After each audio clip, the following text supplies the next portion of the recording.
Level 1, the candidate. You are already in the world of elite warfighting. You are a Green Beret, a SEAL, a Ranger, a Marine Raider. You have passed selection, earned your place, and gone downrange with your unit. You can shoot, everyone around you can. But that does not make you a sniper. A sniper is not simply a man with a rifle and good fundamentals.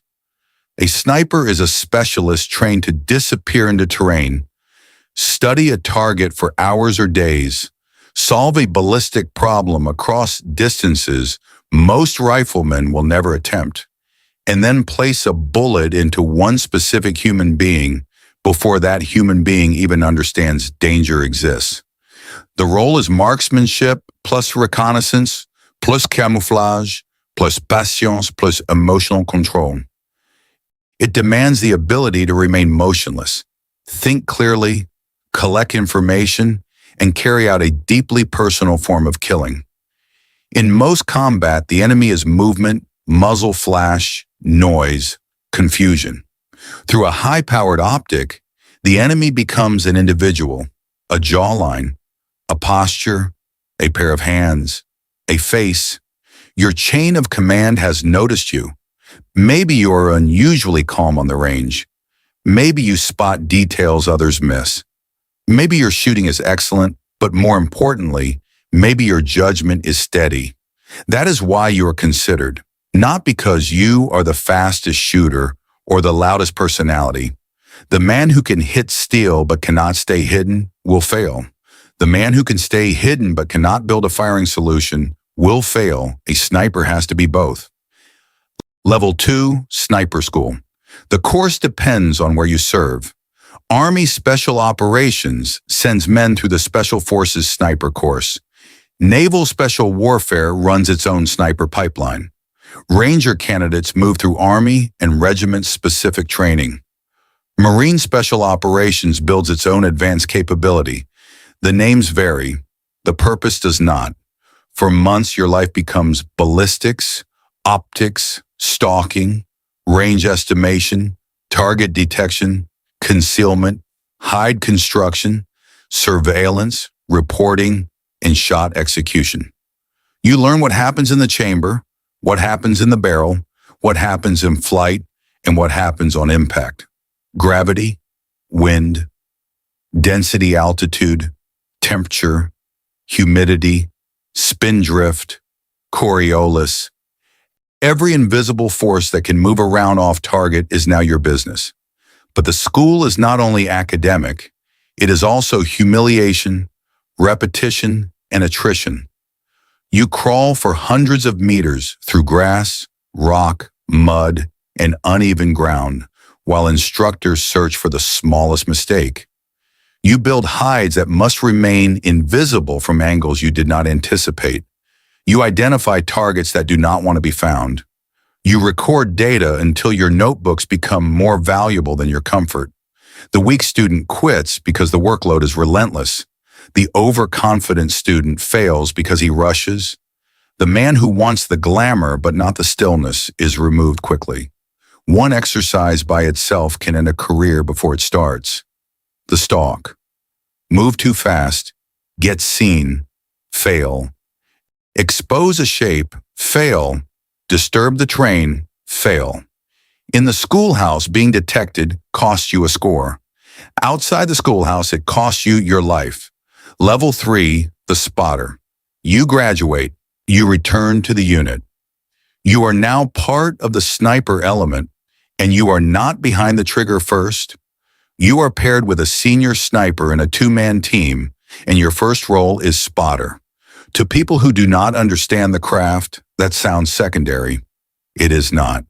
The spotter sees first, thinks first, and often decides first. You search for targets.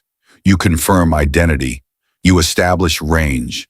You study the wind not only where you lie, but across the full path the bullet will travel. You read mirage, vegetation, dust, shadow, and light. You keep records, every distance, every condition, every correction, every hit, every miss. The data book becomes the team's memory, It tells you how this rifle behaves with this ammunition, in this temperature, at this elevation in this terrain. When the time comes, you are the one who turns observation into a firing solution. Distance, elevation, wind hold, target reference, fire command. Then the shooter breaks the shot and you stay inside the scope, tracking the round's effect. Hit, miss, correction, follow-up. The relationship is intimate in a way outsiders do not understand. You share silence, discomfort, calculation, and risk in a space barely large enough for two bodies and two rifles. Over time, the roles rotate, the shooter spots, the spotter shoots. Both men must remain proficient. The division exists for the mission, not for status. You are both snipers. Level 4, the shooter. Now you are the one pressing the trigger. You carry the precision rifle, a semi-automatic 7.62 platform for rapid engagements, a magnum bolt gun for extended range, a heavy rifle for anti-material work, or a newer modular system entering the force. Your partner carries the spotting optic, the data, the radio, and a carbine for close security. Sniper teams are lethal at distance and vulnerable up close. If your position is compromised, concealment ends and violence becomes immediate. This is your first deployment as a qualified sniper, and the reality is not the one civilians imagine. The classic image exists: ghillie suit, days in the dirt, one perfect shot, silent exfiltration. But in modern special operations, that is only one sliver of the job. More often, you work overwatch for assault forces, rooftops, upper floors, rural compounds, mountain ridgelines, urban edges. You watch the approach, the breach, the windows, the alleys, the dead space the assault force cannot see. When a threat presents itself, you remove it with precision, not dramatically, not theatrically, efficiently. In Iraq, snipers often supported raids in dense urban terrain where threats appeared from roofs, windows, intersections, and upper stories. In Afghanistan, the geometry changed. Engagement stretched farther and farther as insurgents learned to exploit distance. 800 meters, 1,000, beyond. At those ranges, the bullet is flying long enough for the world to interfere with it. Wind at multiple points in space, thin mountain air, powder temperature, angle, rotation of the earth. You are no longer aiming at a man as he stands. You are aiming at a solution in space and time, the point where your bullet and that man will occupy the same moment after physics has had its say. Level 5, the element leader. You are promoted and given responsibility for a two-man sniper element. Now the rifle matters slightly less than your judgment. You choose routes in and out. You select primary and alternate firing positions. You determine what the team will observe, what it will ignore, what it will report, and under what conditions it will fire. You coordinate with the ground force commander and understand the broader scheme of maneuver. You are no longer only solving a shot, you are solving employment. And the hardest decision is often restraint. The longer the wars went on, the tighter the rules became. Through your optic, you can see details other men cannot. A long object in a farmer's hands may be a rifle or maybe a tool. A vehicle moving fast toward a checkpoint may be a bomb or may be a terrified family making the wrong decision under stress. You may have more visual information than anyone else on the battlefield. That means the burden settles on you. Shoot. Do not shoot. Live with being right. Live with what being wrong would have meant. This is where the profession separates itself from marksmanship. Hitting a distant target is difficult, but it is not the highest form of difficulty. The greater difficulty is disciplined judgment. The shot refused for the correct reason. The trigger left untouched because the standard was not met. That is the professional difference. Level 6, the team leader. Now you are responsible for more than one sniper pair. You lead a section, not just an element. 2 teams, sometimes 3. Multiple hides, multiple sectors, multiple engagement criteria. You decide how many teams support the mission, where they go, what their alternates are, what contingencies they plan for, and how they communicate with one another and with the assault force. You think in layers now, not one scope but several, not one angle but a network of angles. In larger operations, this matters enormously. A hostage rescue, a coordinated set of raids, a search operation over difficult terrain. Snipers provide the eyes that remain calm when everyone else starts moving fast. They also provide the one capability assault forces cannot improvise in the moment: deliberate, discriminating, precision fire.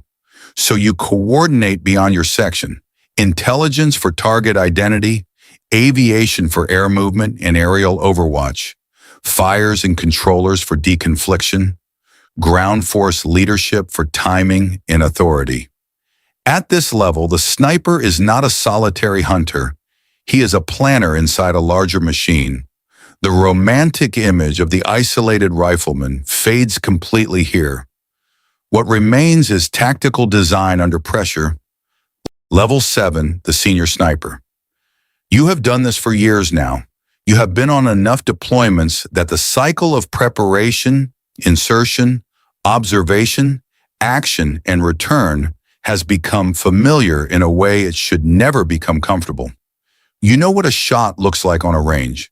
You also know what it looks like on a living body. Those are not the same things. Training gives you feedback. Combat gives you consequence. At the range, a hit is a ring on paper or steel moving on impact. In combat, a hit is the interruption of a life. A miss is not embarrassment. It may be a teammate exposed to return fire. A hit may save a teammate and still leave you with an image you cannot easily discard. Through magnified glass, you see too much: the strike, the reaction, the collapse, the absence that follows, and you keep it. Every senior sniper carries a private archive of moments that never made it into the official reports. Faces, weather, light, body language, the pause before the trigger, the silence after. You begin teaching younger men not only how to stalk, range, shoot, and hide, but how to wait for hours without draining themselves, how to regulate adrenaline when the target appears, and how to go home after an operation and sit with ordinary life as if ordinary life has not been altered. Some of the men you train will thrive. Some will struggle quietly. Some will need help. Some will die before they have time to become old enough to teach anyone else. Experience teaches many things. It does not teach you how to predict which path belongs to which man. Level 8, the instructor. Eventually you are selected to teach. You go back to the course house, to an advanced program, or to a unit whose name is not discussed openly. Your job is no longer only to perform. It is to preserve standards and pass them on without dilution. This is where the profession protects itself from forgetting. Lessons from deployments become lesson plans. Mistakes become warnings. Successful methods become doctrine. The tools have changed since you were new. Weather meters replaced guesswork. Ballistic solvers accelerated calculations that once took longer and invited more error. Suppressors became routine. Thermal and night systems extended the hours in which sniper teams could dominate. New rifles and cartridges increased reach and consistency. Technology improved nearly every mechanical part of the craft, but the center of gravity did not move. You can give a student better glass, better software, a cleaner trigger, a more stable platform, and a more accurate rifle. None of that guarantees the one thing that matters most: judgment. Judgment when the target is unclear. Judgment when the commander is impatient. Judgment when a shot is possible but not justified. That burden cannot be engineered away. It is still the heaviest load in the sniper world. Level 9, the legacy. The history of sniping is remembered through names, distances, and impossible-looking shots. Legends endure because extraordinary skill under combat conditions saves lives and alters battles. New records appear as optics improve, ammunition evolves, and rifles become more capable. The numbers get larger. The engagements get farther. The external ballistics become more punishing and more impressive. But the fundamentals remain stubbornly old. Wind still lies. Breathing still matters. Heart rate still matters. Trigger control still matters. Past a certain distance, even the best rifleman is making a commitment he cannot correct once the bullet is gone. For seconds at a time, the round belongs to physics alone. The shooter can only wait and hope his reading of the world was true. And for all the mythology that gathers around the longest shots and the most famous names, the central reality never changes. There is still a face in the optic. There is still a body at the other end of the solution. There is still a human being who must continue living after seeing what that round did. The community that understands this is small, small enough to celebrate by name, small enough to mourn by name too. Level 10, the cycle. Eventually you step away from the role. Maybe age forces it. Maybe promotion does.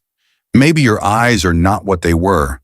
Maybe your knees and back have absorbed enough miles under weight, enough hours behind a rifle, enough awkward positions in bad terrain. The profession leaves marks on the body before it ever leaves a service record. You walk away carrying two archives. One is technical, notebooks, data, methods, corrections, hard-earned knowledge. The other is human, memories, faces, decisions, things done, things not done, and the private arithmetic of why each one still matters. Some snipers move into law enforcement marksman roles where precision remains but the legal and moral framework changes completely. Some teach long-range shooting to civilians who admire the mechanics without having touched the consequences. Some write. Some keep quiet for the rest of their lives. This is the paradox at the center of the profession.